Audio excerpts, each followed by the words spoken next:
Hey folks, Redneck Reloader here. I'm making this video today about crimping and how to crimp and seat in the same step versus crimping and seating separately. And I think this is a video that needs to be made because in the reloading forums, I've seen a lot lately. There's so many people in there that push these Lee factory crimp dies that a lot of new reloaders think that they have to have one of those in order to reload. And I've seen a number of people post saying, you know, hey, I got this new set of whatever dies, RCBS or Lees, but I've only got a seating die, I don't have a crimp die, so which crimp die should I buy? And they don't even realize that they can crimp with the standard 3 set of dies.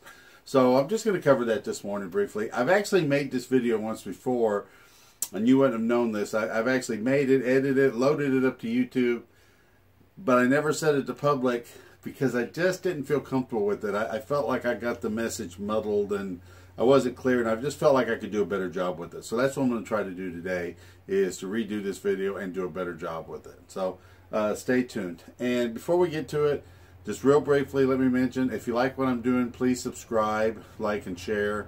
But mainly subscribe. It'll help me grow the channel. It'll help me do a lot more things in the future, which I hope to do. So thank you very much, and let's get to the reloading bench. Okay, so here's what we're going to do. I've got 10 cases set up here. I've got them resized, primed, powder charged, build the case mouth, and already push the bullets down into the mouth. I've got 2 different types of bullets here. I've got some plated bullets, and I've got some high-tech coated bullets. I'm going to show you the 2 different ways to set your dies up. And I'm going to do it the way I normally do it, which is with plated and jacketed bullets, I will normally seat and crimp in the same step. With the high-tech coated bullets, I usually seat and crimp in separate steps. And the reason I do that is I find that I'm less likely to shave the coating off of the bullets when I do that. So first off, I'll just do the plated because they're closer. I'm going to show you how I set up my die to crimp and seat at the same time. Okay, when you get ready to set this up, what you're looking at is the die, the seating and crimp die, performs 2 functions, and there's 2 adjustments. You screw in the die body itself to set the amount of crimp, and you screw in this expander, the seating plug up here, to set the depth of your seating. And the way you do this is you set them up one at a time. So the first thing I'm going to do is get ready with the crimp. So I'm going to take one of my cases with no bullet in it and set it in here, and I'm going to raise it up. And I'm going to lower this die body down until I just feel it touch.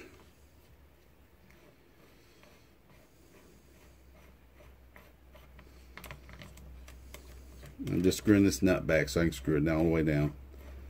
There. I just felt it touch the case. Now, at that point, if I screw it down any further, it's going to start to crimp. So what I want to do is back it up a little bit. Now, the directions say to back it up 1 turn. I don't do it that far. I do like a quarter or a half turn. That's plenty. And then I tighten this nut down.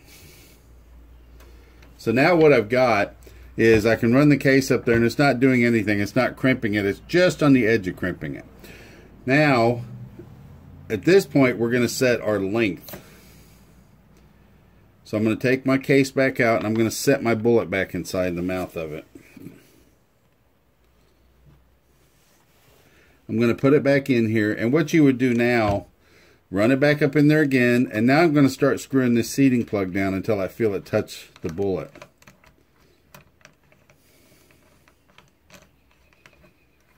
There. Now, what the procedure is from this point is lower the ram, screw this seating plug in a little bit, and raise the ram back up again, and that pushes the bullet into the case a little bit.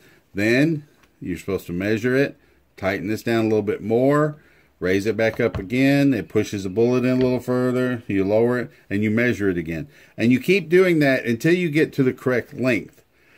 Now, I don't need to do that because I have a dummy round made up, which is already to the correct length.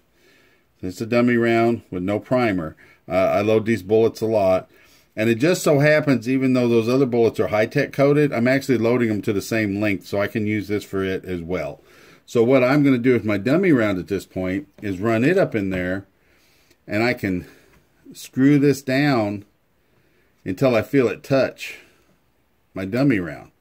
And at that point, I've got to set the length set. So I take my dummy round out, take my round I was working with, put it back in there, and I'm going to raise my ram, and this will seat that bullet to the correct depth. So now that bullet is seated to the same depth as my dummy round. So I've got the depth set. Now I need to set the crimp. So I'm going to put that bullet back in there. And now I'm going to back that seater plug back out again, because I'm going to be screwing the die body down to crimp, and I don't want to seat the bullet in any further. So I'm going to loosen this nut so I can turn the die body in. And now this is the way I do it. Is I run it up in there, and I turn this down, the die body, until I feel it hit the case again. And now I'm going to turn it by hand as far as I can. I can usually get about half a turn before it gets too hard to turn. And at that point, I'm going to check, because a lot of times that's enough crimp. And the way I'm checking is I dropped it into my case gauge. And if you can see, it did not quite go all the way in. Kind of sticking up there just a little bit. So it's not passing the plunk test yet. So I'm going to have to put a little bit more crimp on it. So I'm going to turn this in about another quarter of a turn or so and try it again.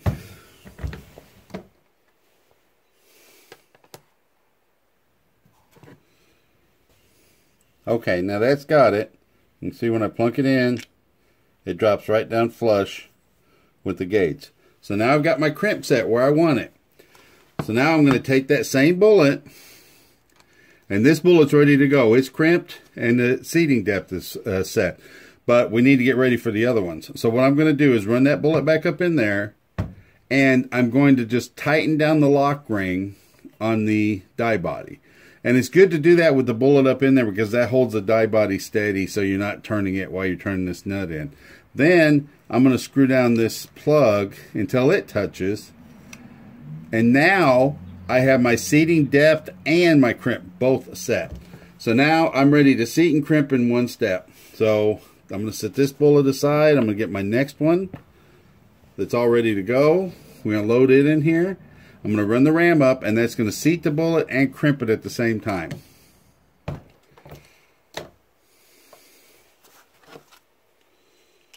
You can see, drops in the case gauge nicely. So that's how you do that. This is an easy way to do this, and I found with plated and jacketed bullets, this is the quickest and easiest way. You got to take the one bullet, that first bullet, and just, get it set up, which takes a little bit of work. But once you have it set up, you can run 1,000 rounds if you want to, and you never have to touch it again. So it's just that initial setup. And I do recommend, once you kind of figure out what you're going to be loading, to make a dummy round up, because that does make life a lot easier if you have a dummy round. So, okay, now we did all that work to set that up. I'm going to undo everything. Loosen everything up and back it all back out again, because now we're going to do these high-tech coated bullets, and we're going to do this in 2 steps. So same basic procedure. I'm going to take the bullet out of the case, and I'm just going to take my charged case and run the ram up with it. And I'm going to screw the die body down until I feel it touch.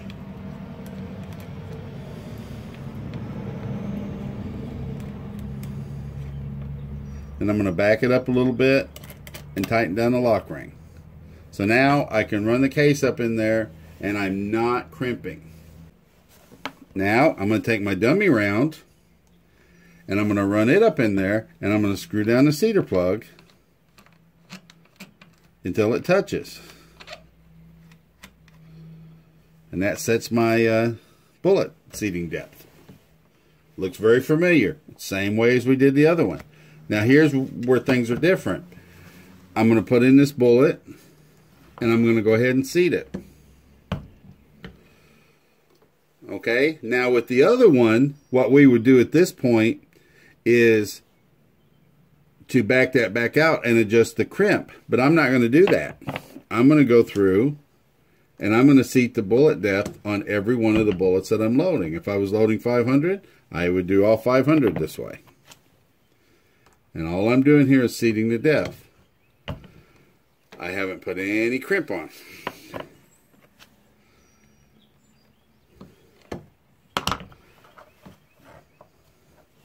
And after I have all 5 of these seated, now I will go and set the crimp on them.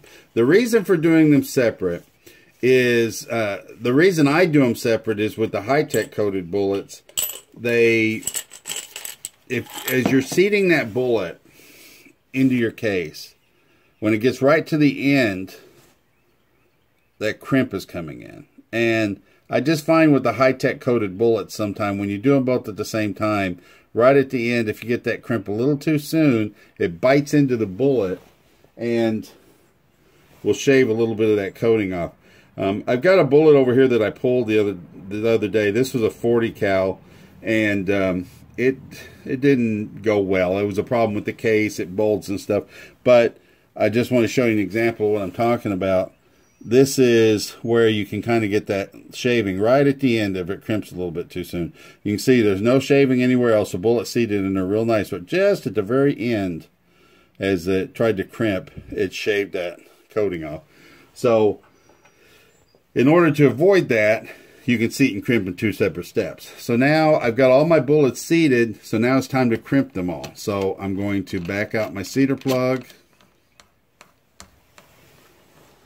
And I'm going to loosen up my die body, and I'm going to do the same as I set the crimp before. I'm going to run the ram up, and I'm going to turn this in until I feel it touch, and then I'm going to give it a good hard turn, get about another half a turn out of it, and I'm going to test it.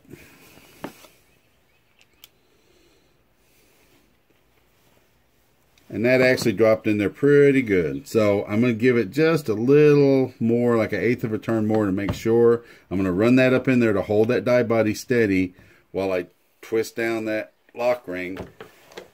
And see, that passes a plunk test with flying colors. So now my other ones that I've got here, I'm going to go ahead and just crimp all of those.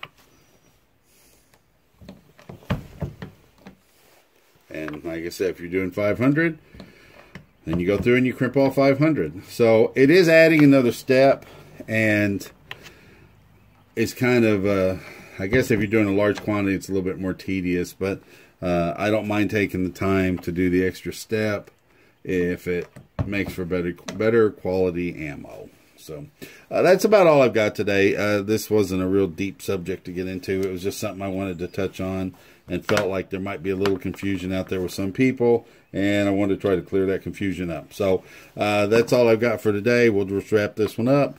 Thank you so much for joining me, and please remember to subscribe if you liked it. Redneck Reloader out. God bless.